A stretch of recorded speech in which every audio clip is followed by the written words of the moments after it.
I'm just so grateful of Victoria. Like, if Victoria wouldn't have been there, I don't know, like, he probably would have taken him. A watchful neighbor swooping in for a rescue, and a child safe now due to her quick actions. Plus, as COVID-19 hospitalizations continue to rise, we're breaking down vaccination rates since last spring. And we'll tell you if more people are receiving one as the Delta surges.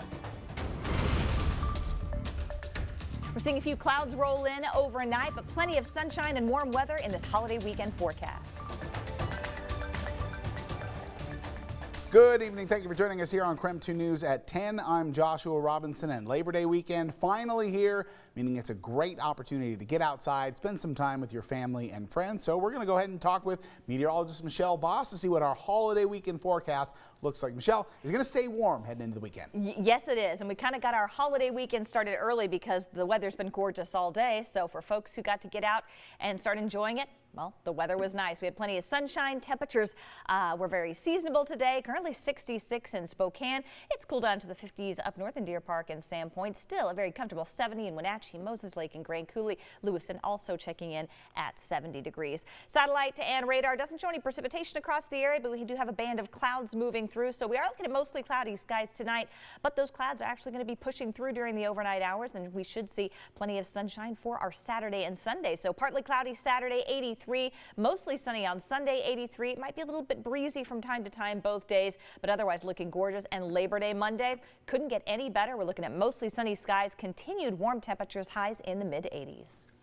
Thank you very much, Michelle. We've been showing you a lot of data related to the surge in COVID cases recently as a result of the Delta variant. Case numbers are up, hospitalizations also setting records, and deaths are, as always, concerning. So we take a look tonight to see if more people were getting vaccinated with this new variant. Take a look at this data for the Spokane County area. This is from the Washington Department of Health. As you can see, the amount of vaccines provided have gone down since this spring when the vaccines were pretty new. However, there is a slight growing period at the end of August that could correlate with the Delta variant and hospitalizations going up. Now, you might also be wondering what effect the full FDA approval of the Pfizer shot has had on those rates.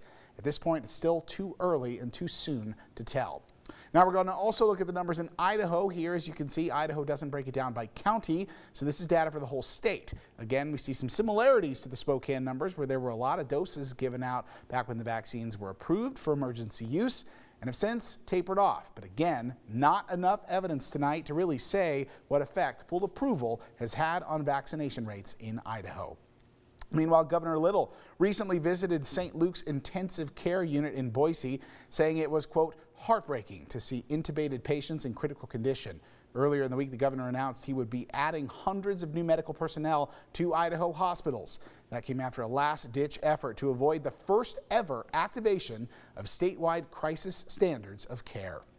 We turn now to the nation's COVID crisis and the growing number of children getting sick tonight, as children have made up about 15% of documented COVID cases in the U.S., but this month, the percentage has risen above 22%. That's for August. Now, just last week, more than 200,000 new pediatric cases were reported across the country. That's more than five-fold increase over the past month. This comes amid the ongoing fight over school mask mandates. And a Spokane neighbor locally jumped into action last night, saving a 5-year-old boy from being kidnapped from his front yard.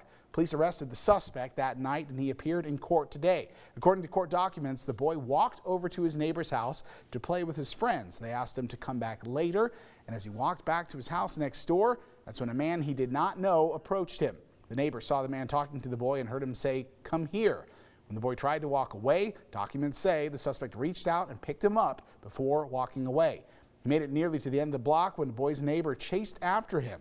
Krem2's Amanda Rowley talked with the boy's mother today, who says she is grateful her neighbor was there to save her son. I'm just so grateful of Victoria. Like, if Victoria wouldn't have been there, I don't know, like, he probably would have taken him. Well, laying in bed last night, I texted her one more time, like, thank you so much, you know? Like, what if she wouldn't have been there? Nobody would have realized. Spokane police arrested Felix Booth for second-degree attempted kidnapping. In his court appearance this afternoon, the judge set his bond at $250,000. You You can join us later.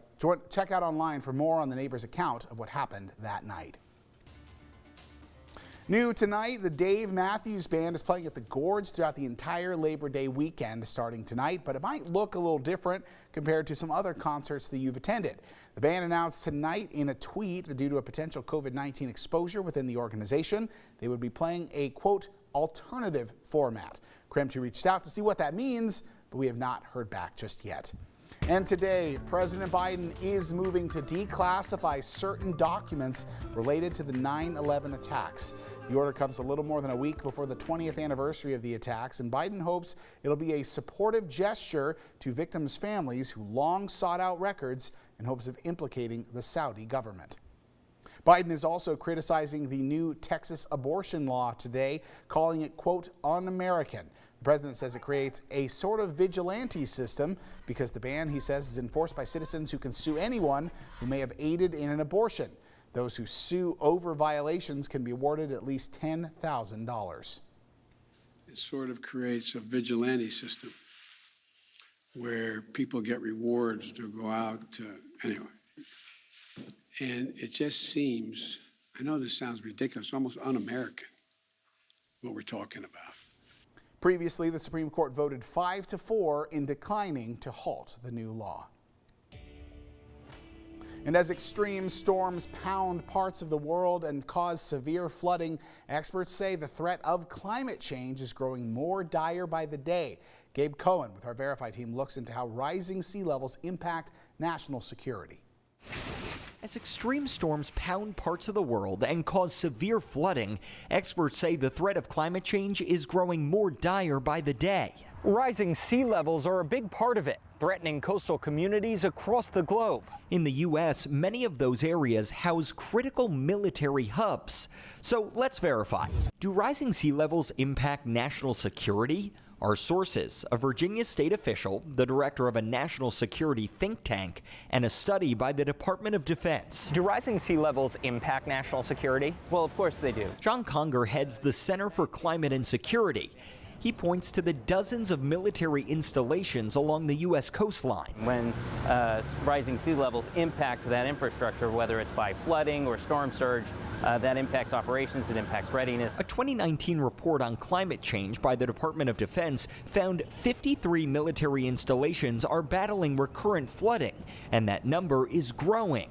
Some face permanent inundation of property within decades. If the base can't do its job, then it threatens national security. Norfolk, Virginia is home to the world's largest naval station, which houses billions of dollars in assets. They're already dealing with nuisance flooding, and it'll only get worse, with Virginia's sea level expected to rise close to 5 feet by 2100. And that's going to increase to a certain number of hours a day that you can't get access to the installation because roads will flood. That has a ripple effect. It might impact preparation long term. Ann Phillips is the special assistant to the governor of Virginia for coastal adaptation and protection. You might delay going to sea or being able to fly a mission or doing some sort of land training because of weather. When you've got higher sea levels and you get a normal storm, then it has a bigger impact. In 2018, Hurricane Michael pounded Tyndall Air Force Base in Florida, leaving behind billions of dollars of damage and a long recovery. If another crisis were to happen at the same time that you're being impacted by the storm, whether it's during the storm or in the aftermath of it, your ability to respond it becomes more challenged. The Department of Defense gives the military millions of dollars for resilience funding every year through their Readiness and Environmental Protection Integration Program. Congress has asked every military base to do its own resilience assessment and make a plan. Right now, Naval Station Norfolk is spending $43 million to raise the flood walls around their shipyard.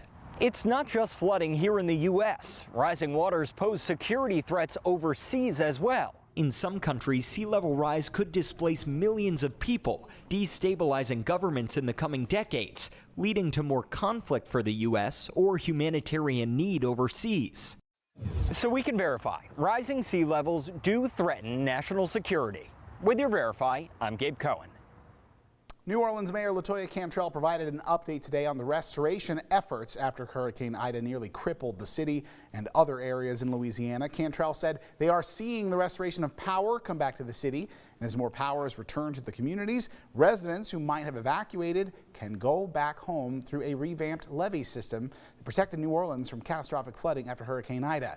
And at that time, many residents still experienced power and water outages and food shortages. We are seeing the restoration of power coming to the city of New Orleans, and what we have been saying and really saying more aggressively today to those residents who did evacuate, and as they see power restored to their communities and to their neighborhoods, we are saying you can come home. Cantrell said she is optimistic about the utility company's Entergy promise to fully restore service by the projected deadline of Wednesday, September 8th. Well, WSU football kicks off tomorrow against Utah State. We'll tell you what you need to know before the big game. Plus, traveling this holiday weekend might be different than what you're used to seeing. We'll tell you how coming up.